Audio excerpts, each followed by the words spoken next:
This is crazy. I'm gonna try doing Vlogmas.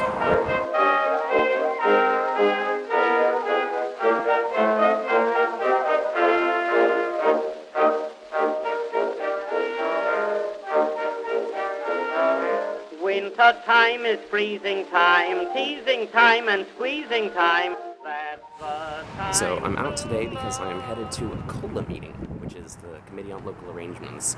I know, super exciting Presbyterian churchy stuff.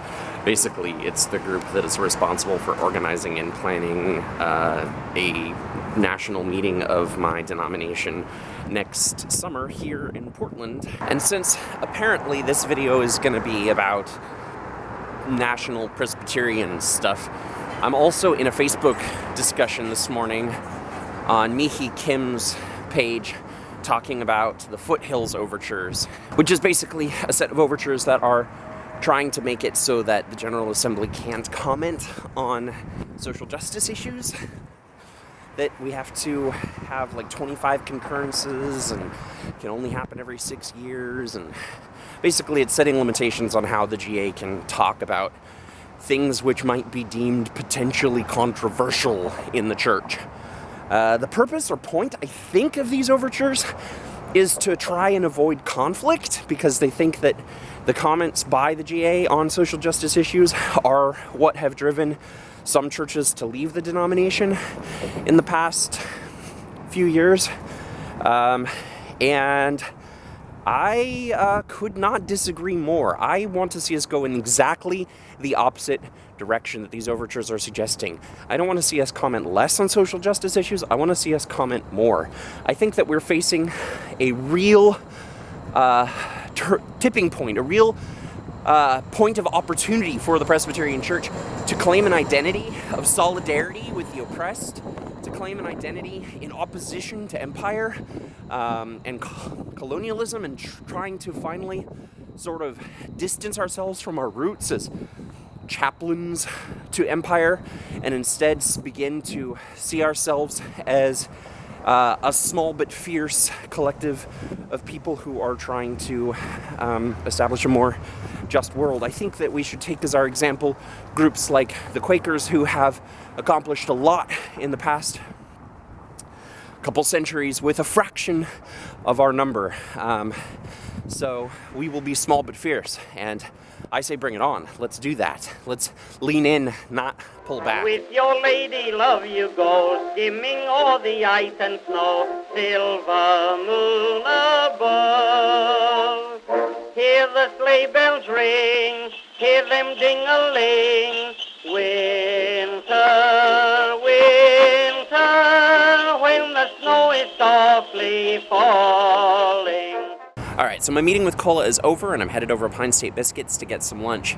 And at the COLA meeting, we talked about, messaging, talking about the Presbyterian Church in society and how it's engaging with society, talked about the fossil fuel overture that's coming, divesting from fossil fuels, and a few other issues that are going to be hitting GA this summer.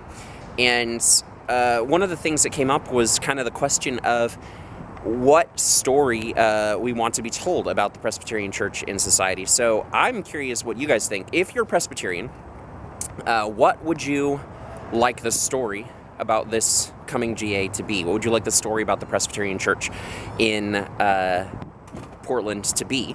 And if you're not Presbyterian, what would make you care? Like, what would make you interested at all in hearing about what was going on with Presbyterians right now in America? Let me know. Had a little bit more time to reflect on those Foothills Overtures and why I in particular disagree with them and how to express that. And what I've come to is that there is this strain in Presbyterianism that thinks that the primary problem we have is a political disagreement, that we can't seem to get people who are on the left and on the right to sit down and agree with each other, and that the real problem, the underlying problem behind all our problems, is just that we aren't making a big enough tent, we aren't being ideologically inclusive enough. In other words, to reframe the idea of inclusivism, not to include specific people, but to include different ideologies. And I think this is a red herring. I think this is a huge mistake. In fact, I think it's essentially dishonest, because I think what it misses is that the underlying issue isn't, whether or not people of disagreeing viewpoints can learn to sit down and sit together with each other. The underlying issue is whether or not people can stop killing each other and stop hurting each other. I don't think that it's acceptable at all to say that what we need as a church is to learn to not have conflict over ideological differences. What we need as a church is to recognize that we are partisan, that Jesus is partisan, not in the political sense, not in the way that it is normally expressed in our society between left, right, Democrat, Republican, but partisan in this sense, on the side of specific people who are oppressed, who are cut off, who are outside the access to resources and the means to secure for themselves a life free from violence. The question isn't whether we're going to be a church which is on the side of people who are on the left or people who are on the right. The question is whether we're going to be a church that is on the side of the oppressed. There is no other church. We are either the church of Black Lives Matter, the church of Syrian refugees, the church of the poor and the hungry and people experiencing homelessness in our society, or we are not the church at all. So, what does this all have to do with Vlogmas? Well, the story of Christmas is the story of God coming into the world in a very particular way, making clear God's partisanship.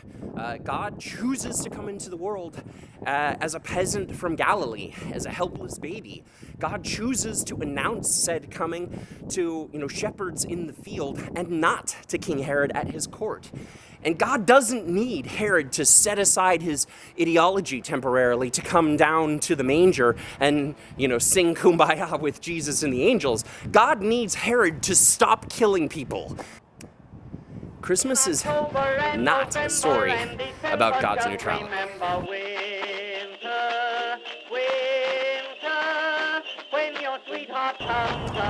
And I guess I'm doing this Vlogmas thing, so I will be back tomorrow with another vlog. I promise that it will not be about Presbynerd stuff. It will probably be about Advent or Christmas or, I don't know, something more interesting to most of you than Presbyterian politics. Ciao.